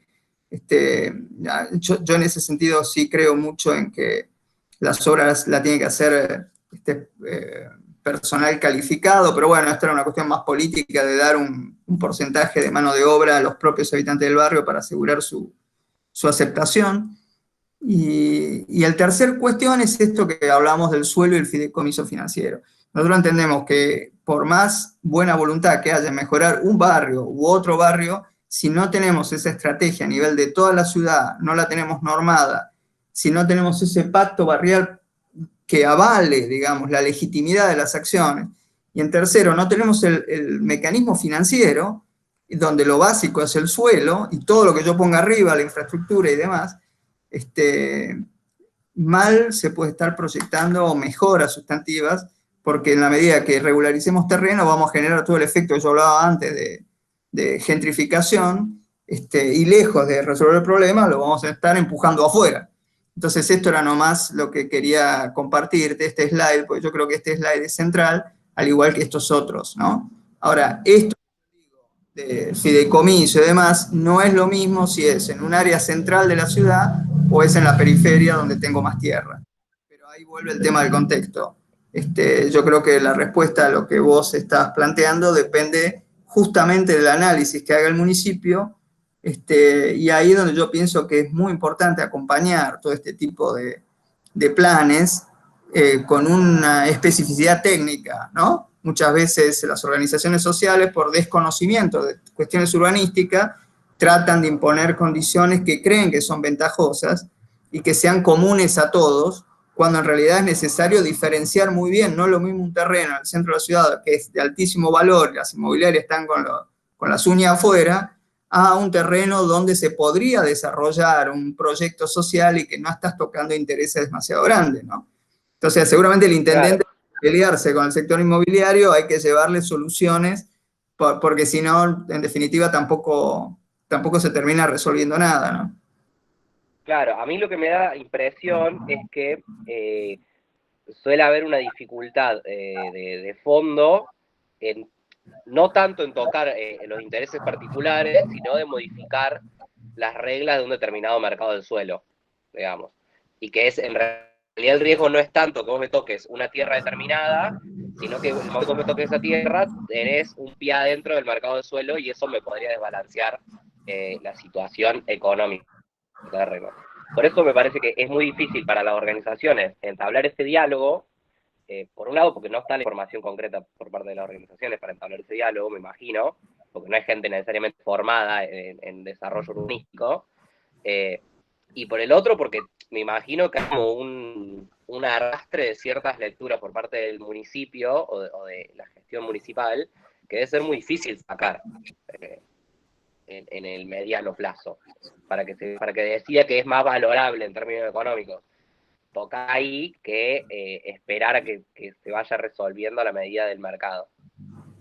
Sí, yo igual te digo así a nivel personal, yo creo que a veces se exagera mucho el tema de la especulación inmobiliaria. Obviamente siempre existe, y yo soy el primero en decir, cuando los intereses son demasiado grandes, es muy difícil que se logre un plan sólido. Sí, muchas veces no se sabe, ¿no? Como decís vos, pongámonos también los que hemos trabajado en el sector privado. Si yo compré un terreno y lo quiero desarrollar, lo último que quiero es que venga y me cambien las normas. Lo que yo estaba planteando antes y lo del PISU no es cambiar las normas a los terrenos que ya existen, es darle normatividad a los terrenos que están en el limbo. Porque yo creo que cuando hay terrenos que están sin norma, ahí es lo peligroso, porque empieza toda la gente más inescrupulosa a quemarle casilla a la gente, porque en realidad es una tierra que podría valer más si los echamos. Entonces, lo que nosotros insistimos mucho es, para evitar justamente ese tipo de especulación, o ese tipo de tentación, me animaría a decir, obliga a todos los intendentes a que tengan que normar toda la tierra y se dejen de hinchar, de dejar renovación urbana, urbanización a futuro. El ejemplo que yo hablaba antes de participación. En Salta lo traemos al secretario de Planeamiento del municipio y de la provincia. Los trajimos a el secretario de Obras Públicas, al secretario de Vivienda, y no me acuerdo qué, de Desarrollo Sustentable, algo así. Bárbaro, los traemos a los vecinos, háganle una presentación de Salta 2030. Presentación excelente, PowerPoint, desarrollo de la Rambla, etcétera, etcétera. Cuando termina el secretario, los vecinos le dicen, disculpe, pero nosotros donde ustedes están haciendo un desarrollo turístico, vivimos ahí. O sea, los tipos ni siquiera habían, sí, viven, pero esto es desarrollo futuro. Sí, pero hoy vivimos nosotros y no tenemos ninguna intención de irnos, porque estamos inclusive haciendo un proceso de regularización a futuro. O sea, hasta el propio Estado. Y tu planificación, planificación no pensó tampoco en ese punto, digamos. No, pero digo, no, esto lo cuento no para escandalizarnos, sino para decir, mira, la realidad es esta, ¿no? Entonces, ahí es donde yo digo, la participación, te lleva a la realidad. ¿Qué pasó? Muchos vecinos decían, para un momento, nosotros estamos regularizando nuestro lote. Y dice, sí, pero ustedes son pocos. Como que el propio Estado tenía un plan de sacarlos a todos y hacer un desarrollo en pro de la vivienda económica, en pro del desarrollo turístico, no me acuerdo qué más.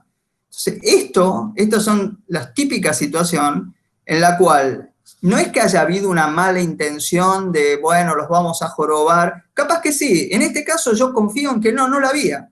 Había simplemente una superposición dentro del Estado de planes distintos, nadie lo armonizó. Cuando vos le decías al intendente, mira, tenés que poner a todos bajo la misma norma y para eso está el urbanismo y para eso están los códigos de planeamiento, pero déjense de hacerse los distraídos con estos barrios y denle una norma.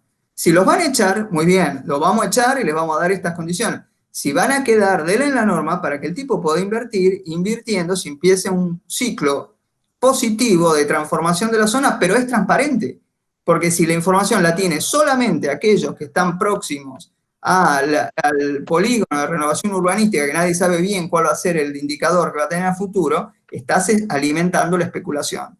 Esto en Salta fue un mensaje muy poderoso, porque fue cuestión de plantear este tipo de discusión para que automáticamente dijeran, no, vamos a darle normatividad a todos los barrios, justamente porque si no empieza toda una especulación. Ahora sí, en el buen sentido, política, ¿por qué no estás definiendo la normatividad de estos polígonos, ¿no?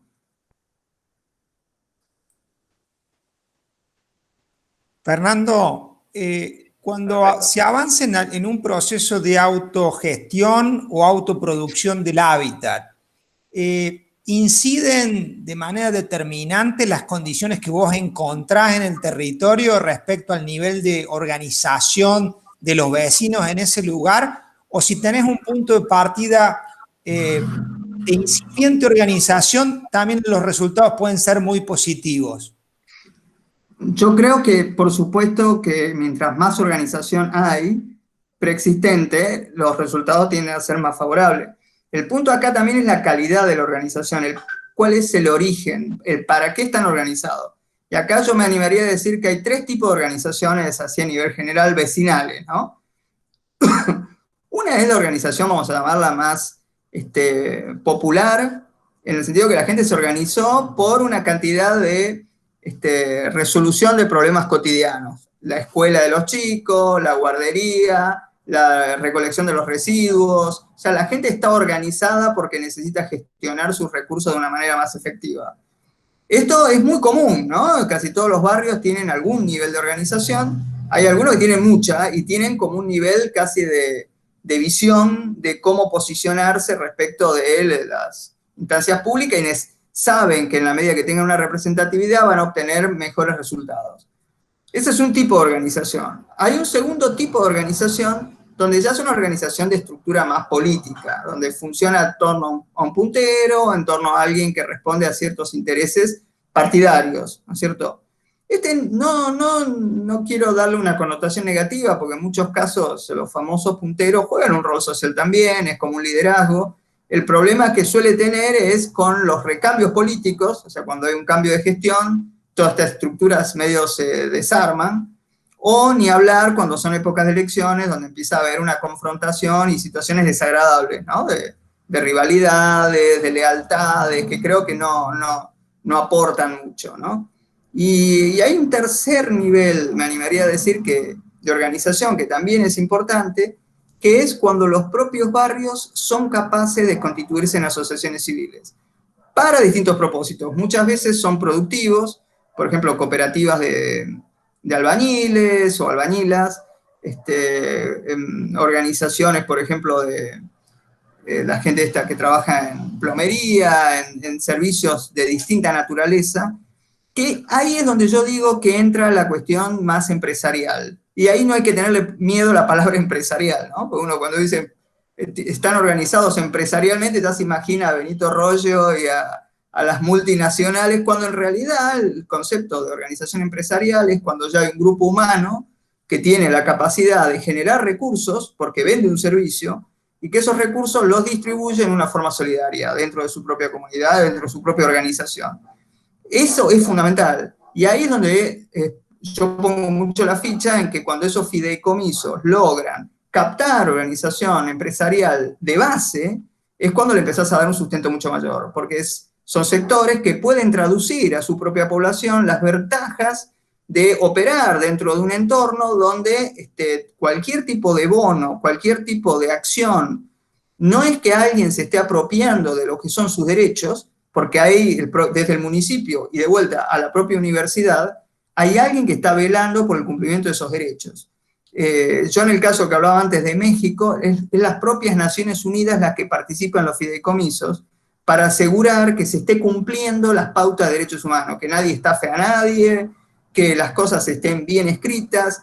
En la Argentina todavía esto no se ha hecho, yo lo he estado proponiendo en reiteradas ocasiones, tener algún tipo de presencia en Naciones Unidas, porque yo creo que es muy importante tener organismos internacionales que sirvan, que no hagan nada, pero que sirvan solamente de veedores, que puedan dar fe y dar crédito que ciertas estructuras estén funcionando. Yo creo que hoy el gobierno nacional tiene mucho miedo a este tema del fideicomiso, se lo está dejando que lo hagan aquellos municipios que quieren hacerlo, como yo contaba antes, Luján. Entiendo que es algo complejo y es algo novedoso, pero yo sí creo, como decía en la presentación, que lo del COVID nos lleva a pensar en escalas distintas, y personalmente yo los estimularía a pensar, no solo en estas, sino en las que se les pueda ocurrir a ustedes, pero hay que tener estructuras de escala, no podemos volver a planes así muy puntuales, vamos a ayudar a la villa X, porque por más voluntarioso que sea la acción, siempre va a ser muy chiquita comparado a la escala del problema.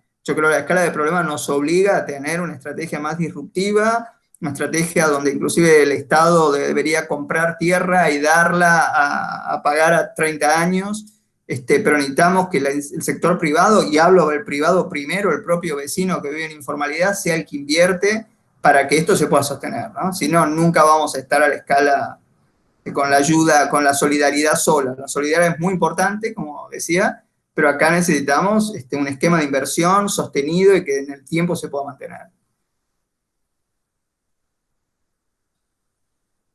Bien, ¿alguien que quiera hacer una pregunta, alguna reflexión de los participantes? Abrimos ahí el micrófono.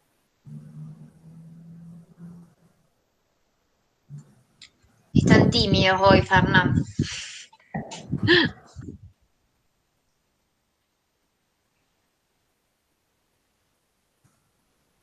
Bueno. Yo hice una reflexión, pero la siento como muy orientada a lo que estoy estudiando en este momento por ahí, o a mi territorio. Yo vengo de un pueblo chico que tiene, o sea, su economía está sustentada en el turismo, y bueno, vengo incorporando por ahí todas estas lecturas, me resultan muy interesantes, pero por ahí pienso la diferencia entre los modos de regularizar los usos del suelo en el ámbito urbano y regularizarlos en el ámbito rural. Y en ese sentido, por ahí, una discusión muy fuerte que siento que, o sea, se da en mi pueblo, pero también me parece que es algo común en algunos lugares que tienen una economía similar, asentada en el turismo, que el ambiente tiene un valor específico. Estos modos de regulación del uso del suelo terminan siendo de alguna manera contraproducentes porque terminan trastocando las formas tradicionales o históricas que tienen de utilizar la tierra, de habitar ese lugar, las poblaciones locales. Entonces, como que de alguna manera me iba contestando solo las preguntas, porque me parece que estaba presente en este diálogo. El tema es tener la posibilidad de innovar o la capacidad de generar esquemas novedosos a partir de, bueno, un análisis de situación claro, pero quizá más que una pregunta era una reflexión respecto a cuál es el momento en el cual se genera una transformación o una innovación en estos modelos de regularización o bueno, no se me ocurre otra palabra. No sé si se entiende la reflexión. Sí, se entiende, Pablo. Y coincido contigo. Yo creo que ha producido mucho daño la transferencia de modelos urbanos a la ruralidad, porque ha tendido a hacer pensar que la ruralidad funciona con la misma lógica, cuando yo creo que la ruralidad es una cultura diferente, que no ha sido respetada y que ha sido de alguna manera entendida como una extensión de lo urbano, o como que por defecto va a llegar a la urbanidad. En ese sentido, yo sí pienso que es, como decíamos antes, la cultura y el contexto son los que terminan determinando la clave del éxito de los modelos, ¿no? E inclusive yo creo que la Argentina tiene una diversidad de ruralidad, aunque somos un país altamente urbanizado, tenemos una presencia de ruralidad muy importante a explorar, porque en esa ruralidad se esconden los futuros modos de habitar. O sea, yo creo que hoy por hoy en la Argentina hay mucha búsqueda de cuál es el modo óptimo de habitar, saliéndonos ya de cuáles son las ecuaciones de la economía más ventajosa, porque creo que esta lógica de la competitividad de ciudades está siendo superada por toda la teoría del buen vivir, la teoría de que independientemente de las cuestiones económicas que vos podás medir, cuál es la calidad de vida que adquirís en determinadas localizaciones. Y esto, digamos, esos distintos esquemas de ruralidad van acompañando cómo debería organizarse una comunidad como para poder compartir un determinado espacio de una manera sobria, ¿no? Una manera, no tanto en términos de eficiencias económicas, aunque también es necesario como para generar riqueza, pero cómo esa riqueza está en proporción a ese buen vivir a la cual esa comunidad aspira, ¿no? Y el buen vivir incluyendo una cosa colectiva. Como todos comparten, no necesariamente en un socialismo, entendiendo que cada uno tiene diferentes capacidades y demás, pero sí en una vocación de una visión futura que se quiere alcanzar, ¿no? Y que en función de esa vocación se ponen los recursos y los esfuerzos en conjunto para alcanzarla, ¿no? Sí, como siguiendo por ahí en la línea un momento más, me parece muy interesante pensar cómo en estos espacios rurales es muy fuerte la demanda de sectores que concentran el ingreso, digamos. Se terminan generando pequeñas villas pero villas en el sentido original de la palabra villa, como lugar no sé, de descanso o bueno, en fin. Cómo atender esa demanda y paralelamente coordinarla con los usos estos que decimos, que es una cultura distinta a la ruralidad, cómo se coordinan estos usos por ahí, más vinculados al descanso, al turismo, que terminan siendo sumamente avasallantes sobre esta realidad, bueno, culturalmente distinta. Pero que el problema no es que triunfe una sobre la otra, sino como coordinar ambas, digamos, porque no podés correr a uno, sino que el desafío es la coordinación, me parece. Estoy de acuerdo. Igual en el caso del turismo puntualmente, yo creo que ahí sí hay una responsabilidad de una mirada nacional, provincial y municipal. Yo siempre tengo esa mirada de 3 niveles, porque es muy difícil que a nivel de un municipio esa armonía que vos estás pidiendo ocurra, porque es demasiado para un jefe comunal superar la enorme carga simbólica, económica que tiene el turismo. Ahí yo sí creo que es necesario que la nación, y aunque sea la provincia, tenga una responsabilidad en esa mediación, en equilibrar esas fuerzas, ¿no? En que cuando el turismo llega a un determinado lugar, ya está tamizado por un montón de filtros previos, y cuando un municipio quiere llevar adelante reformas en sus usos de suelo, ya está de alguna manera consensuada con esa provincia cuáles son las salvaguardias territoriales que vos necesitas generar para dignificar y no generar lo contrario, ¿no? Ahí es donde yo sí pienso, y acá no sé si Javier se va a alegrar.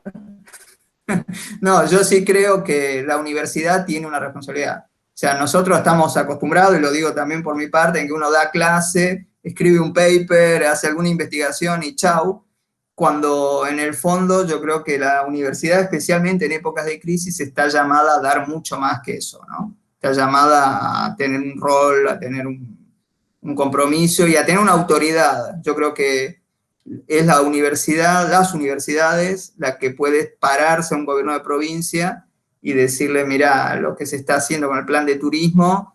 Además, todos sabemos que los planes de turismo son gestados por personas que su misión o su visión en general es generar el aumento en la cantidad de turistas, pero pocas veces atender las externalidades de esto, que puede ser aún peor que los beneficios, ¿no? Entonces ahí es donde yo sí creo que las universidades tienen un papel central, ¿no? Vamos avanzando entonces para un poquito el cierre de la charla. A medida que se daba este diálogo de los lugares entre lo rural y urbano, hace poquito con Caro participamos de una charla que era dentro del Congreso de Desarrollo Territorial. Uno de los trabajos miraba cómo se caracterizaba el suelo urbano, tenían un muy buen diagnóstico del estado de situación de suelo vacante, pero en ese estado de caracterizarlo y de poder decir, bueno, mira, tengo esta situación, esta lectura en la ciudad de La Plata, en el trabajo, a nosotros nos hacía un poquito de ruido porque el concepto de suelo vacante abre una puerta que si no la analizás muy bien, no la terminás analizando en términos de lo que ese suelo puede dar para la ciudad, como pueden ser en términos ambientales, en términos de soporte para actividades productivas, etcétera.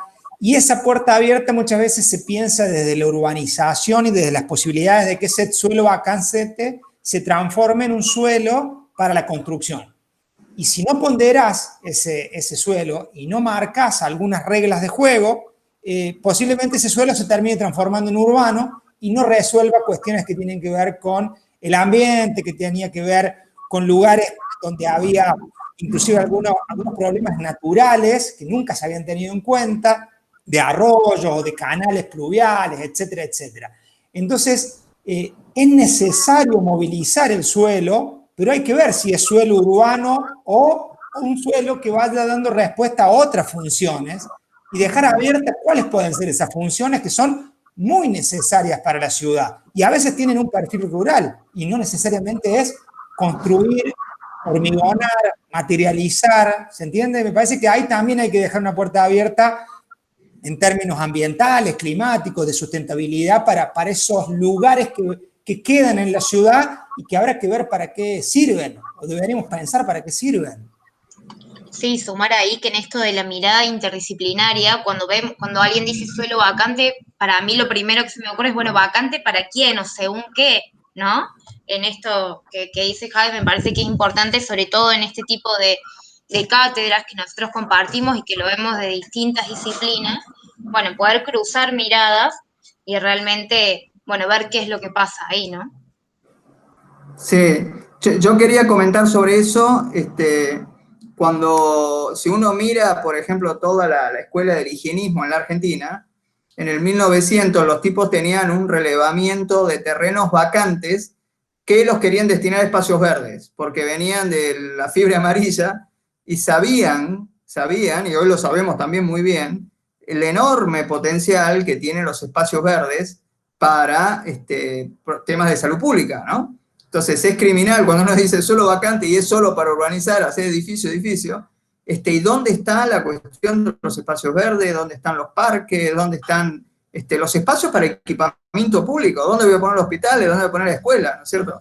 Entonces, ahí es donde sí creo que es necesario, en este caso vale, volver a un planeamiento más ortodoxo, pero que mínimamente nos asegure que los metros cuadrados que necesitamos en función de la población que somos estén.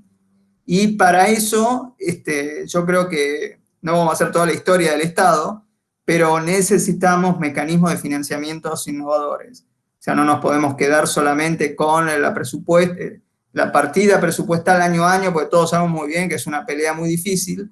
Necesitamos generar mecanismos que vayan más allá del Estado, que obviamente tenga el Estado en forma central, porque es el único que puede garantizar que todos estos indicadores y estas superficies necesarias de urbanizar estén, pero necesitamos multiplicar los medios de financiamiento de modo que nadie se perjudique, pero sí aseguremos que nuestra sociedad tenga todos los recursos que necesita para su desarrollo, ¿no? Y no al revés. Bien, bueno, muy, muy interesante, Fernando, todos los aportes. Ya estamos en el cierre de la actividad, ya llevamos más de 1 hora y media. Me parece que ha sido sumamente productivo, enriquecedor. Seguramente nos quedarán algunas preguntas, posiblemente después te pida que nos puedas enviar algo de estos programas de inclusión, el PISU que hacía referencia, algún documento vinculado a ello que nos va a servir seguramente para reforzar conceptos y pensar en estas ideas tanto de metodologías como de posibles caminos de solución, ¿no? Que no nos quedemos en el concepto teórico y en las definiciones que siempre dan un marco y son importantes, sino también cómo bajamos a dar respuesta.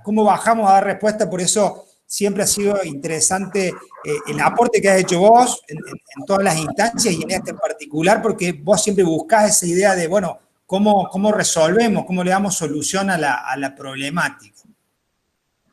Sí, agradecerte, Fernando, por el tiempo, por la predisposición. Y bueno, esto, que siempre nos gusta, saber qué pasa. Nosotros a los chicos les contábamos cuando veíamos Derecho a la Ciudad y les mostrábamos la brújula de cómo se bajan estas metodologías, dónde son los espacios de participación, como uno de los tantos ejemplos que hay. Y bueno, eso, agradecerte, pedirte que siempre que tengas información, informes, que nos vayas contando y también nos ayudes a actualizarnos. Y bueno, muy contenta por todo lo que se ha dicho, las cosas que hemos charlado, que me parece que son sumamente interesantes y nos ayudan a pensar la ciudad que se nos viene, que tenemos y que se nos viene y que es un desafío de todos, ¿no? Y todas. Yo les agradezco a todos ustedes por haber escuchado y por este lindo intercambio. Les voy a mandar el PowerPoint y algunos documentos como que estoy seguro que le van a sacar buen provecho. Bueno, Fernando, muchísimas gracias. Quedamos en contacto y ¿quién dice que en algún momento podemos avanzar en algún programa con Naciones Unidas y que nos puedas acompañar? ¿Por qué no? Con algún financiamiento internacional.